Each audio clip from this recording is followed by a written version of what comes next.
Henry was so disappointed he could hardly bear it. He could never ride a girl's bike in the Rose Festival parade. Beezus was right. The bicycle did have two wheels and handlebars. It did not, however, have a lot of other things. There was no air in the tires and very little paint on the frame. Spokes were missing, and because there was no graphite on the chain, the pedals made a groaning noise when they were pushed around. But most important of all, the bicycle did not have a bar from the seat to the handlebars. If only there were some way to turn it into a boy's bike, the rest would be easy. With a few repairs, a coat of paint, and some paper trimming, it would be good enough to ride in the parade. Henry sighed and started to push his bicycle home. "I'm sorry, Henry," said Beezus. "After some of the other bikes, it looked pretty good. I didn't think about it being a girl's bike." "Ah, that's all right," muttered Henry. He supposed it wasn't really her fault. "Maybe you can find a girl who has a boy's bike and make a trade," suggested Beezus. Henry thought this over. "Well, the trouble is, girls ride boys' bikes, but boys won't ride girls' bikes. If I found a girl who had a boy's bike, she'd probably want to keep it." He pushed his bicycle in silence for a while and then said, "I'll just have to fix it some way, that's all." After lunch, Henry made a quick trip to the Rose City Bike and Trike shop. His mother had given him the money for the 22 new spokes he needed. The man in the shop explained to Henry how to put new spokes into the wheels. As Henry left the shop, he could not help noticing a shiny new bike with a racy red frame and a built-in headlight. If only his bicycle looked like that. Back home, Henry went to work on his bicycle in his backyard. First he slipped off the tires and removed the broken spikes with his father's pliers. Then he poked one end of each new spoke into its hole in the hub and the other into the rim. Henry was tightening the nuts that held the spokes in place when Beezus and Ramona came up the driveway. Beezus was carrying her baton and Ramona was riding her shiny new tricycle. The spokes in her wheels glistened in the sunshine as she pedaled alongside Beezus. When she got off the tricycle, she leaned it on two wheels against the house as if it were a bicycle. "Your bike looks better already," said Beezus, who was anxious to have Henry's bicycle turn out right after her mistake that morning. Henry tugged the tires back over the rims. "Yes, but not much," he said. "Now I've got to find a way to turn it into a boy's bike." "At least it does have a parking stand," thought Henry, as he propped the bike up. He and Beezus studied it. "If I had a pipe and some welding stuff and knew how to weld, I could weld a pipe across it to make it into a boy's bike," observed Henry. "It would be easier to tie a piece of broom handle across," said Beezus. Henry frowned. Girls always thought of the dumbest things. Still, it might work, at least until he could think of a better idea. "Okay, I'll give it a try," he said. Henry found an old broom handle in the basement, measured it carefully, and sawed it off on the mark he had made. Then, with a piece of twine he happened to have in his pocket, he tied one end of the handle under the seat. The other he fastened below the handlebars. Henry stood back to look at his work. Well, it could be better. Maybe if he painted the bike and the broom handle the same color and rode fast, nobody would even notice. And for the parade, he could cover the broom handle with roses or crepe paper or something. "That looks keen," said Beezus, twirling her baton around her fingers. "It's good enough to ride in the Rose Festival parade." "Well, maybe." Henry thought he'd better make sure he could fix his bicycle before he said anything more about the parade.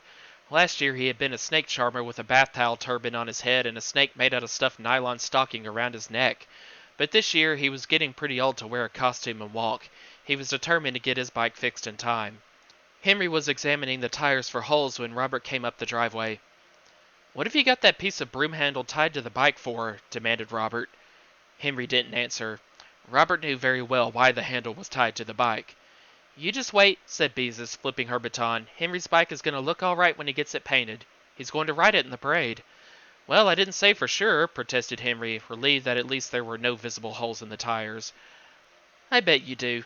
Beezus twirled the baton over her head. This time she dropped it. "Boing!" shouted Robert. Henry was too busy with his bike to notice what was going on. "Oh, be quiet," snapped Beezus as she picked up the baton. "You just wait until I twirl my baton in the parade. Mother's going to make me a drum majorette costume." "The parade is only 2 weeks away." Robert twanged a spoke with his finger. "You'll have to be a whole lot better than that. And anyway, where will you get a band to lead?" "You don't have to have a band." Beezus tried to flip her baton behind her back but dropped it in the grass.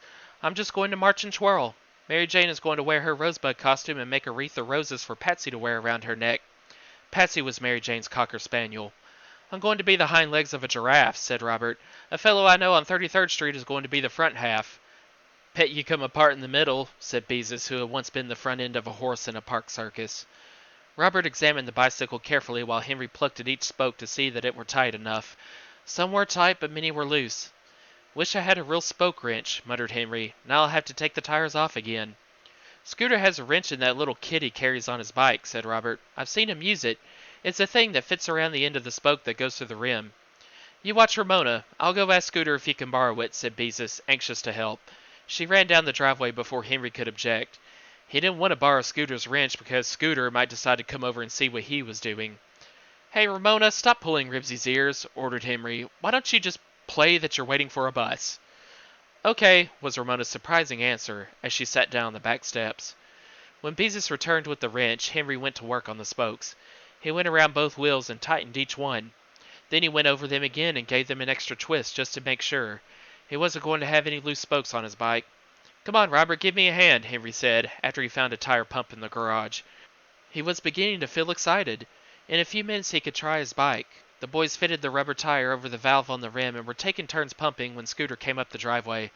Hi, said Henry. He wondered what Scooter, who knew a lot about bicycles, would say. Scooter laughed. Why have you got that old broom handle tied to the frame for? Henry, who was beginning to be sensitive about the broom handle, went on pumping. Scooter walked around the bike and studied it carefully. He tried the bell, which pinged feebly. He wiggled the seat and examined the chain. There was no doubt about it. Scooter was an expert on bikes. Henry waited anxiously for the expert's opinion. Except for that broom handle, he secretly thought his bike was pretty good now that the spokes were in. He paused in the pumping to ask, Not bad for $4.04, is it? Scooter jiggled the handlebars. He ran his finger over the tires. Henry began to feel uneasy. Of course, he added, I still have a lot of things to do, paint it and stuff. Scooter examined the fork that held the front wheel. He examined the fork that held the back wheel. Show off, thought Henry. Why doesn't he say something? Well, said Scooter at last, I suppose it will do for a kid your age. Of course, it needs a lot of work for it'll be safe to use. You'll need a light and a reflector and a good bell. The handlebars are loose and you need another handle grip. You'll have to get a chain guard and have both forks straightened and tighten the seat and mend the right pedal. Let's see. Those tires are pretty smooth and I don't like the looks of that brake. Discouraged, Henry stared at his bike. Except for the missing handle grip and the bell, he hadn't noticed any of the things that Scooter mentioned. Leave it to Scooter to find a lot of things wrong, and the worst of it was, Scooter was probably right. Henry went on pumping. Well, one thing at a time, he said, because he couldn't think of anything else to say. Say, Huggins, said Scooter, I've got an idea how we could win a blue ribbon in the bicycle section of the parade after you do some more work on your bike. How? Asked Henry. Well, let's take the front wheel off of that old bike and fasten the front fork to the back wheel of my bike and make a tandem. You know, a bicycle built for two, only ours will have 3 wheels. Will it really work? Robert was impressed with the suggestion. Sure it'll work, said Scooter. How about it, Huggins? Sure it's a good idea, Henry had to admit. I'm just going to do something else is all. What? Demanded Robert. I bet you think you're going to ride that bike, said Scooter. What if I am? Asked Henry. You just wait. I'll get it all fixed up and trimmed with flowers and things. Nobody will know it's an old bike I got in at auction. Let's see you ride it, said Scooter, when at last the tires were hard. Okay, I suppose you think I can't. Just for good measure, Henry gave several spokes an extra hard twist with the wrench. His mouth was dry as he kicked the parking stand into place. He knew the bicycle would wobble at first, and he didn't want to take a spill in front of everyone. He wheeled the bicycle to the driveway, stepped on the pedal, and threw his leg over the seat. When his foot found the other pedal, he discovered that something was terribly wrong. There was no pull to the pedals. His feet spun around helplessly. Because the driveway sloped, he was able to coast, wobbling from side to side. Barking furiously, Ribsy ran along beside him. Henry's ears burned when he heard his audience shriek with laughter. Suddenly the pedals caught, and he was able to use them. Then he realized that there was something else wrong with his bike. It moved with a peculiar twisting motion that made Henry go up and down as if he were on a rocking horse. The chain, which still had no graphite on it, groaned. Up and down he bobbed as he struggled to keep his balance. Then, in the midst of his confusion, he saw that the front wheel was so bent that it was no longer round. The back wheel must be bent too, because he could hear it scraping against the fender every time it went around. The 2 boys and Beezus, screaming with laughter, ran along behind Henry. Suddenly the groaning of the chain stopped, and he found his feet spinning helplessly on the pedals. "Ride 'em, cowboy!" shouted Scooter, as Henry coasted on the twisting bicycle and pumped the spinning pedals furiously in his effort to make them work again. The bicycle was wobbling out of control. Henry frantically tried to apply the coaster brake. Instead of stopping, the pedals began to spin backward. Henry tried to stop by dragging his foot, but the leg of his jeans caught in the chain. The bicycle spilled him onto the sidewalk and toppled over on top of him. The others laughed even harder. Henry worked his jeans out of the chain, untangled himself from the bike, and stood up, scowling and rubbing himself. "All right, cut it out. You're not funny," he said to Robert and Scooter, who were pounding each other on the back and whooping with laughter. "That coaster brake," Scooter was laughing so hard he couldn't go on. "And those wheels," howled Robert. Scooter doubled up with laughter. "It's the spokes," he whooped. "Who tightened them for you? Whoever it was sure bent the wheels doing it." "I did it myself," said Henry with dignity, wondering if he hadn't broken a few bones. As he started to wheel the bicycle up the driveway, he was glad to see that Beezus was no longer laughing at him. "Are you still going to ride it in the parade?" asked Scooter. "No," said Henry coldly. He wheeled his bike into the garage, came out and closed the doors. "I hope you're satisfied, Scooter McCarthy," he said crossly. Scooter stopped laughing. "Say, Huggins, if I help you straighten out that back wheel, how about riding in the parade like I said?" "No thanks," said Henry, patting Ribsy's head. "Good old Ribsy, at least he had one friend left." "Aw, come on," coaxed Scooter. "Nope," said Henry flatly. "Okay, if that's the way you feel," said Scooter, shrugging his shoulders. "Come on, Robert, help me roll my journals."